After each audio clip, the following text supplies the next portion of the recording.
Sarah's phone buzzed. It was Jake. She'd been looking forward to a relaxing night, but she knew what this call was about. "Hey, Sarah." Jake's voice held a familiar, tired tone, a hint of desperation creeping in. "So about that big project due tomorrow. Turns out, I might have, kinda, forgotten about it." Sarah sighed. This was becoming a pattern. "Jake, did you even try to start it?" "Well," Jake's nervous laugh didn't reassure her. "Could you maybe help? I'm in a really bad spot here." Guilt starting to take over Sarah. She remembered last fall, the stressful nights hunched over her laptop as her college applications loomed. Jake had been there every step of the way, editing her essays, making her laugh when she wanted to cry. He'd even put off his own scholarship application to help her, and it had cost him his top choice school. I don't know, Jake," she started, but her voice trailed off. "I had plans tonight." "Come on, Sarah." Jake sounded frustrated now. "Remember those applications? I sacrificed a lot for those. If I'd known you'd be so ungrateful, I never would have helped." Sarah flinched. He was right, of course, but the way he said it stung. Her quiet night suddenly felt selfish. Okay, she relented. "I'll help. Tell me what you need." Sarah stared at her dinner plate, but her stomach was too upset to eat. Her biology textbook was open, but she hadn't gotten any work done. Jake's history project was all over her desk.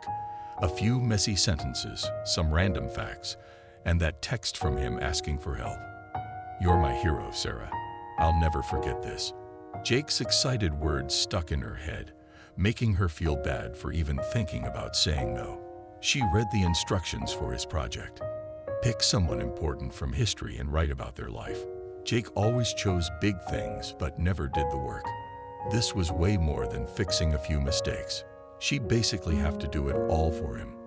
Her phone buzzed. It was Maya. Movie night still a go. The idea of hanging out with her best friend made Sarah wish things were different. But then another text came in from Jake. "It's due way sooner than I thought. Can you please start now?" Sarah's heart sank. No movie, no studying for her own test, and she'd be super tired at school tomorrow. It wasn't fair. Sarah hit send at 4:12 a.m. The finished essay was on her computer screen. She hadn't slept all night. She was totally exhausted but also a little proud. She'd done it. Jake had his assignment, and now she could finally sleep. But as soon as she lay down, her alarm clock went off. Ugh. She could only sleep for 3 hours. Getting ready for school felt like a dream. She put Jake's assignment into her bag. Giving the essay to Jake in the hallway was a blur. "You're the best, Sarah," he said, smiling. For a second, Sarah hoped this was it. Maybe Jake would finally learn to do his own work. Maybe she could have her life back. 3 weeks later, that little bit of hope died.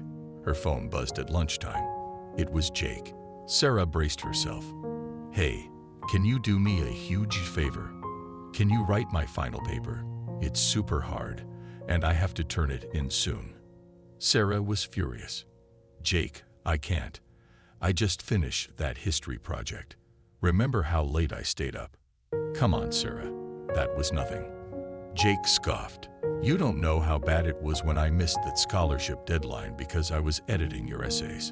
"But Jake, I didn't ask you to stay up all night," Sarah countered, frustration rising in her voice. "You could have worked on your own stuff." "Oh, now it's my fault." Jake's voice dripped with sarcasm. "I'm so sorry I wasted my time, missed my chance at a good college, just to try and help you. I guess I should have just let your application be a mess." Sarah's stomach twisted. "I didn't mean it like that, didn't you?" Jake pressed on. "I guess helping you was the worst decision I ever made. Makes me wonder why I even bother being your friend." Sarah felt sick. "Jake, please don't say that," she pleaded, guilt choking her. "Maybe I shouldn't," Jake sighed theatrically. "After all, I'm clearly just a burden, always screwing things up because I try to be nice." Sarah's resolve crumbled. It wasn't true, but Jake's words twisted in her mind. Okay. She surrendered, voice barely a whisper. Tell me what you need. The library felt horrible. Sarah was surrounded by thick books she didn't understand. This wasn't like the history project where she knew a little bit. Jake's topic was totally new to her. She felt sick to her stomach. Her own biology exam was coming up, and she hadn't studied at all. When would she find the time?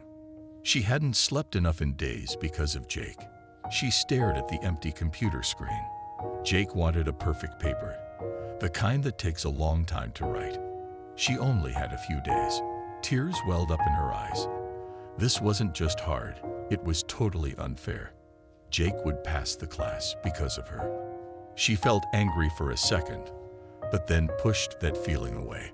She felt guilty. She did owe him for helping her. It was her turn to work too hard, even if it wasn't fair. She took a deep breath and started typing. Sarah's hand shook as she opened the exam results. A big red F stared back at her. Her stomach dropped. All those sleepless nights helping Jake, and now, this. The lunchroom was loud, but Sarah could barely hear it. A group of kids were laughing. Were they laughing at her?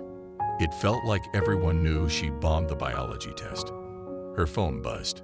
It was her mom. Sarah, we need to talk about your grades. Dread washed over her. Her parents were always supportive. But this was bad. That night, the scolding echoed in her ears. You're capable of so much, but you're not trying. Her dad had said, the disappointment clear in his voice. Deep down, Sarah knew they were right. She was smart. She could have done well. But Jake, he always needed her. And she always said yes, even when it meant hurting herself. Movie night. Maya's text made Sarah smile for a second. She missed her best friend so much and really needed to relax. But as soon as she texted back, can't. Assignment. She felt horrible. Another lie. Another excuse to hide the truth. The next morning, Maya wouldn't let it go. Sarah, seriously, stop lying. What assignment? You finished that project last week, and the exam's over. Sarah tried to avoid the question. Just a small thing. Helping someone with their work. Maya frowned. You're helping all the time. And you look terrible. Something's wrong, Sarah. It's really not a big deal, Sarah said, but she couldn't look Maya in the eye. Yes, it is. Maya's voice got louder. You never hang out anymore. Your grades are getting bad.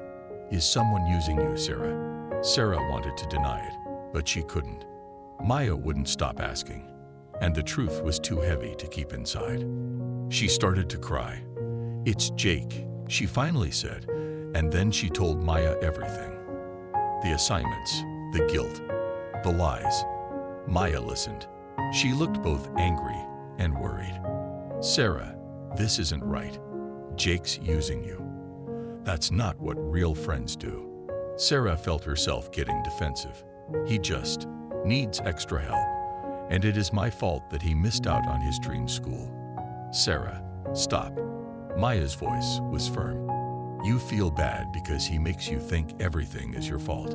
He missed that scholarship because he chose to stay up with you. That's his decision, not yours. Sarah was surprised. She'd never thought of it like that. And you know what's even worse? Sarah said, feeling a little angry now. After I get mad at him, he acts like I'm the bad guy. He says stuff like, I'm so sorry I wasted your time. I guess I should have just failed. I'm always messing up because I try to help people. That's how he controls you, Maya said. He pretends to feel bad about himself so you'll feel bad for getting upset. You can't spend your whole life trying to fix his problems, Maya went on. It's not fair, and it doesn't help him learn either. Real friends don't make you feel bad to get what they want. Sarah hesitated. But what if he never forgives me? Then maybe he's not the friend you think he is, Maya said firmly. You deserve people who respect you, who make you feel good. You need to start thinking about yourself first, Sarah. Sarah found Jake in the hallway. Her heart was pounding, but she took a deep breath. Jake, we need to talk. I'm not doing your assignment anymore. Jake smirked. Come on, Sarah. Don't be like that. I really need your help. Think of all the times I've been there for you. Helping me with my college stuff was one time, Sarah countered, her voice strong. This is different. You want me to do everything, and it's not fair. Oh, now it's not fair. Jake whined. I guess I wasted my time editing your application. Maybe I should have let you fail. Sarah got really angry. You chose to help me, Jake, and now I'm choosing to stop. If you want to tell everyone I'm a bad friend, do it.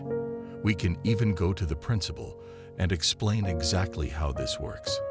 How you make me feel guilty to do your homework because I owed you one time. How you beg for help at the last second, mess up my plans, and make me fail my own tests. How I've barely slept all year because I'm always finishing your work. Jake turned pale. He opened his mouth to say something, but couldn't. That's what I thought, Sarah said, and walked away. Sarah felt so much better. It had been a week since she stood up to Jake. He had been grumpy and sent some mean messages, but Sarah didn't answer. Walking with Maya was nice. I can't believe I let him boss me around for so long, Sarah said. You were stuck, but you got out, Maya said, giving her a hug. I'm so proud of you. Sarah smiled. It felt a little wobbly, but it was a real smile. I couldn't have done it without you, Maya. They saw a group of kids laughing, their backpacks bumping together. Sarah felt a little jealous. She missed being that carefree. Hey, Maya said, seeing Sarah's face. It'll get easier. Now you have time for fun stuff again. Remember that movie we wanted to see? Sarah's smile got bigger. Popcorn and silly jokes. Definitely. As they walked to the movie theater, Sarah felt a mix of things. She was so relieved. She still felt a tiny bit guilty, but she also felt something new, hope. Things weren't perfect, but for the first time in ages, her future felt like it was hers again. So remember, this true friendship is based on mutual respect and support, not guilt or obligation. Friends should lift you up, not drag you down. It's okay to say no, even to people you care about. Setting boundaries is essential for your own well-being. Guilt can be a powerful weapon. Recognize when someone is trying to manipulate your feelings to get what they want. You are not responsible for other people's choices or their failures. Don't let someone else's problems become your burden. It takes courage to break free from unhealthy relationships. You deserve to have friends who respect you and make you feel good about yourself.